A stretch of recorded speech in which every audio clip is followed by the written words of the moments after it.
श्रीकुलदेवी स्तोत्रम्।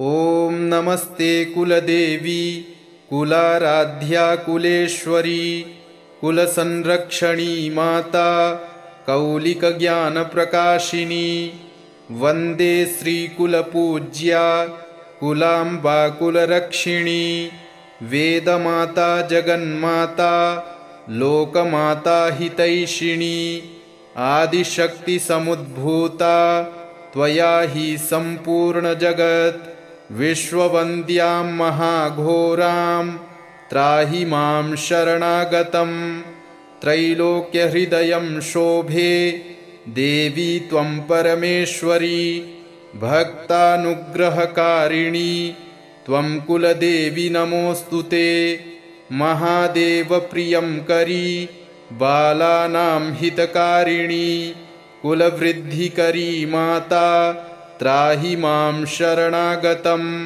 चिदग्रीमण्डलसम्भूता राज्यवैभवकारिणी प्रकटितां सुरेशानि वन्दे त्वां राजगौरवं त्वदीयकुले जातः त्वामेव शरणं गतः त्वद्वत्सलोऽहम् आद्ये त्वं रक्ष रक्षाधुना पुत्रं देहि धनं देहि साम्राज्यं प्रदेहि मे सर्वदास्माकं कुले भूयात् मङ्गलानुशासनं कुलाष्टकमिदं पुण्यं नित्यं यः सुकृती पठेत् तस्य वृद्धिकुले जातः प्रसन्ना परमेश्वरी कुलदेवी स्तोत्रमिदं सुपुण्यं ललितं तथा अर्पयामि भवद्भक्त्या त्राहि मां शिवगेहिनी।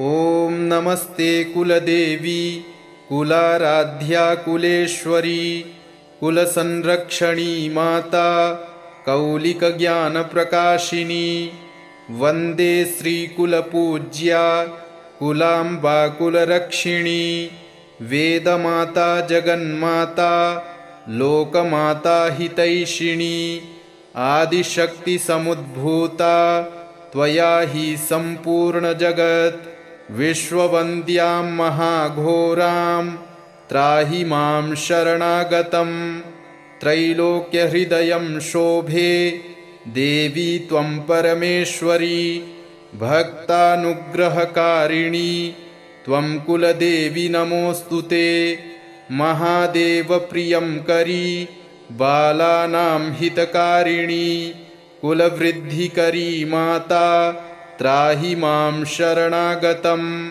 चिदग्रीमण्डलसम्भूता राज्यवैभवकारिणी प्रकटितां सुरेशानि वन्दे त्वां राजगौरवं त्वदीयकुले जातः त्वामेव शरणं गतः त्वद्वत्सलोऽहम् आद्ये त्वं रक्ष रक्षाधुना पुत्रं देहि धनं देहि साम्राज्यं प्रदेहि मे सर्वदास्माकं कुले भूयात् मङ्गलानुशासनं कुलाष्टकमिदं पुण्यं नित्यं यः सुकृती पठेत् तस्य वृद्धिकुले जातः प्रसन्ना परमेश्वरी कुलदेवी स्तोत्रमिदं सुपुण्यं ललितं तथा अर्पयामि भवद्भक्त्या त्राहि मां शिवगेहिनी।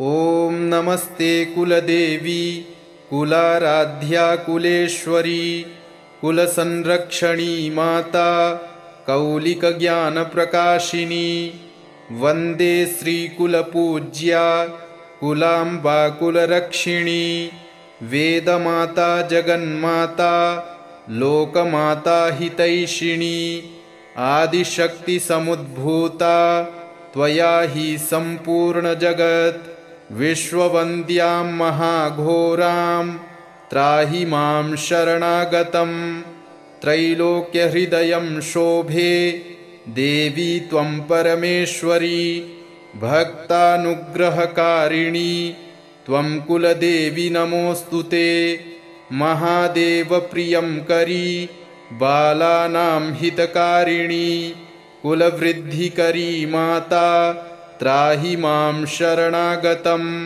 चिदग्रीमण्डलसम्भूता राज्यवैभवकारिणी प्रकटितां सुरेशानि वन्दे त्वां राजगौरवं त्वदीयकुले जातः त्वामेव शरणं गतः त्वद्वत्सलोऽहम् आद्ये त्वं रक्ष रक्षाधुना पुत्रं देहि धनं देहि साम्राज्यं प्रदेहि मे सर्वदास्माकं कुले भूयात् मङ्गलानुशासनं कुलाष्टकमिदं पुण्यं नित्यं यः सुकृती पठेत् तस्य वृद्धिकुले जातः प्रसन्ना परमेश्वरी कुलदेवी स्तोत्रमिदं सुपुण्यं ललितं तथा अर्पयामि भवद्भक्त्या त्राहि मां शिवगेहिनी।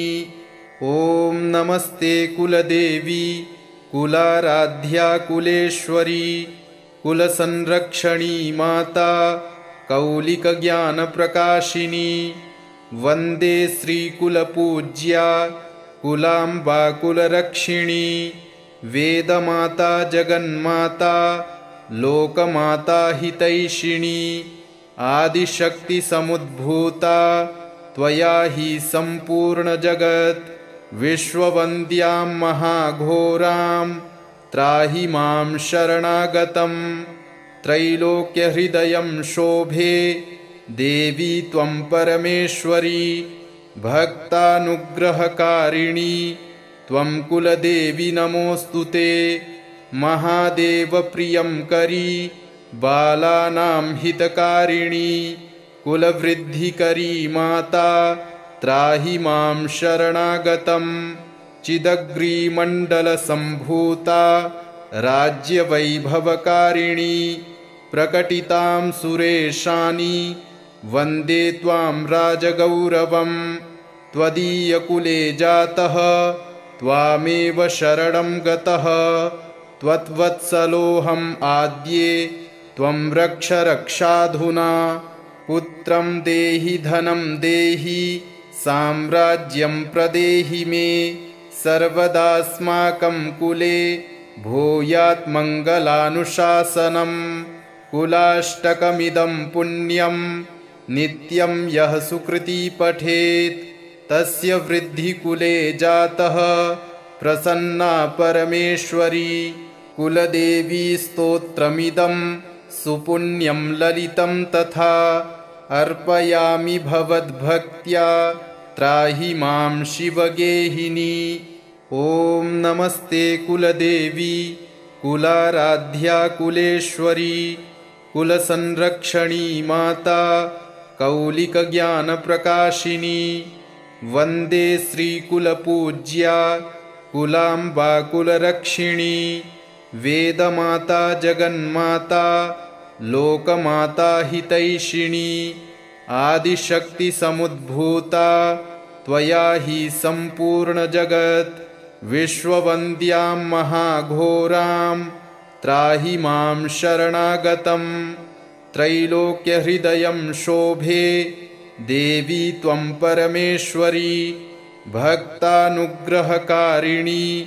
त्वं कुलदेवी नमोऽस्तु ते महादेवप्रियं करी बालानां हितकारिणी कुलवृद्धिकरी माता त्राहि मां शरणागतं चिदग्रीमण्डलसम्भूता राज्यवैभवकारिणी प्रकटितां सुरेशानि वन्दे त्वां राजगौरवं त्वदीयकुले जातः त्वामेव शरणं गतः त्वद्वत्सलोऽहम् आद्ये त्वं रक्ष रक्षाधुना पुत्रं देहि धनं देहि साम्राज्यं प्रदेहि मे सर्वदास्माकं कुले भूयात् मङ्गलानुशासनं कुलाष्टकमिदं पुण्यं नित्यं यः सुकृती पठेत् तस्य वृद्धिकुले जातः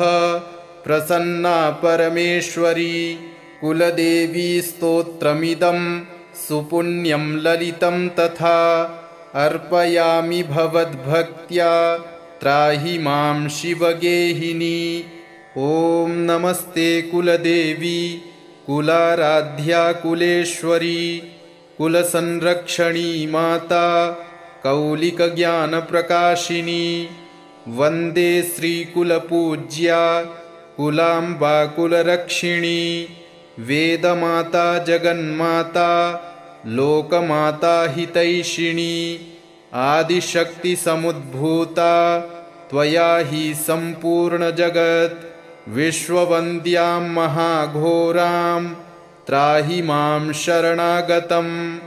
त्रैलोक्यहृदयं शोभे देवी त्वं परमेश्वरी। भक्तानुग्रहकारिणी त्वं कुलदेवी नमोऽस्तु ते। महादेवप्रियं करी बालानां हितकारिणी। कुलवृद्धिकरी माता त्राहि मां शरणागतं। चिदग्रीमण्डलसम्भूता राज्यवैभवकारिणी।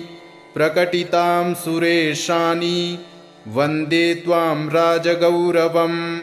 त्वदीयकुले जातः त्वामेव शरणं गतः। त्वद्वत्सलोऽहम् आद्ये त्वं रक्ष रक्षाधुना। पुत्रं देहि धनं देहि साम्राज्यं प्रदेहि मे। सर्वदास्माकं कुले भूयात् मङ्गलानुशासनम्। कुलाष्टकमिदं पुण्यं नित्यं यः सुकृती पठेत् तस्य वृद्धिकुले जातः प्रसन्ना परमेश्वरी। कुलदेवी स्तोत्रमिदं सुपुण्यं ललितं तथा अर्पयामि भवद्भक्त्या त्राहि मां शिवगेहिनी। ॐ नमस्ते कुलदेवी कुलाराध्या कुलेश्वरी कुलसंरक्षणी माता कौलिकज्ञानप्रकाशिनी। वन्दे श्रीकुलपूज्या कुलाम्बा कुलरक्षिणी। वेदमाता जगन्माता लोकमाता हितैषिणी। आदिशक्तिसमुद्भूता त्वया हि सम्पूर्णजगत्। विश्ववन्द्यां महाघोरां त्राहि मां शरणागतं। त्रैलोक्यहृदयं शोभे देवी त्वं परमेश्वरी। भक्तानुग्रहकारिणी त्वं कुलदेवी नमोऽस्तु ते। महादेवप्रियं करी बालानां हितकारिणी। कुलवृद्धिकरी माता त्राहि मां शरणागतं। चिदग्रीमण्डलसम्भूता राज्यवैभवकारिणी। प्रकटितां सुरेशानि वन्दे त्वां राजगौरवं। त्वदीयकुले जातः त्वामेव शरणं गतः। त्वद्वत्सलोऽहम् आद्ये त्वं रक्ष रक्षाधुना। पुत्रं देहि धनं देहि साम्राज्यं प्रदेहि मे। सर्वदास्माकं कुले भूयात् मङ्गलानुशासनम्। कुलाष्टकमिदं पुण्यं नित्यं यः सुकृती पठेत् तस्य वृद्धिकुले जातः प्रसन्ना परमेश्वरी। कुलदेवी स्तोत्रमिदं सुपुण्यं ललितं तथा अर्पयामि भवद्भक्त्या त्राहि मां शिवगेहिनी। ॐ नमस्ते कुलदेवी कुलाराध्या कुलेश्वरी कुलसंरक्षणी माता कौलिकज्ञानप्रकाशिनी। वन्दे श्रीकुलपूज्या कुलाम्बा कुलरक्षिणी। वेदमाता जगन्माता लोकमाता हितैषिणी। आदिशक्तिसमुद्भूता त्वया हि सम्पूर्णजगत्। विश्ववन्द्यां महाघोरां त्राहि मां शरणागतं। त्रैलोक्यहृदयं शोभे देवी त्वं परमेश्वरी। भक्तानुग्रहकारिणी त्वं कुलदेवी नमोऽस्तु ते। महादेवप्रियङ्करी बालानां हितकारिणी कुलवृद्धिकरी माता त्राहि मां शरणागतं। चिदग्रीमण्डलसम्भूता राज्यवैभवकारिणी प्रकटितां सुरेशानि वन्दे त्वां राजगौरवम्। त्वदीयकुले जातः त्वामेव शरणं गतः त्वद्वत्सलोऽहम् आद्ये त्वं रक्ष रक्षाधुना। पुत्रं देहि धनं देहि साम्राज्यं प्रदेहि मे सर्वदास्माकं कुले भूयात् मङ्गलानुशासनम्। कुलाष्टकमिदं पुण्यं नित्यं यः सुकृती पठेत् तस्य वृद्धिकुले जातः प्रसन्ना परमेश्वरी। कुलदेवी स्तोत्रमिदं सुपुण्यं ललितं तथा अर्पयामि भवद्भक्त्या त्राहि मां शिवगेहिनी। ॐ नमस्ते कुलदेवी कुलाराध्या कुलेश्वरी कुलसंरक्षणी माता कौलिकज्ञानप्रकाशिनी। वन्दे श्रीकुलपूज्या कुलाम्बा कुलरक्षिणी। वेदमाता जगन्माता लोकमाता हितैषिणी।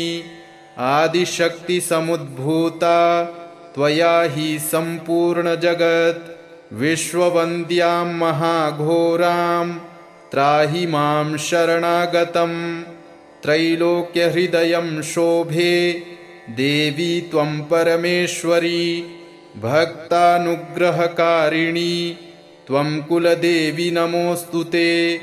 महादेवप्रियङ्करी बालानां हितकारिणी कुलवृद्धिकरी माता त्राहि मां शरणागतं। चिदग्रीमण्डलसम्भूता राज्यवैभवकारिणी प्रकटितां सुरेशानि वन्दे त्वां राजगौरवम्। त्वदीयकुले जातः त्वामेव शरणं गतः त्वद्वत्सलोऽहम् आद्ये त्वं रक्ष रक्षाधुना। पुत्रं देहि धनं देहि साम्राज्यं प्रदेहि मे सर्वदास्माकं कुले भूयात् मङ्गलानुशासनम्। कुलाष्टकमिदं पुण्यं नित्यं यः सुकृती पठेत् तस्य वृद्धिकुले जातः प्रसन्ना परमेश्वरी।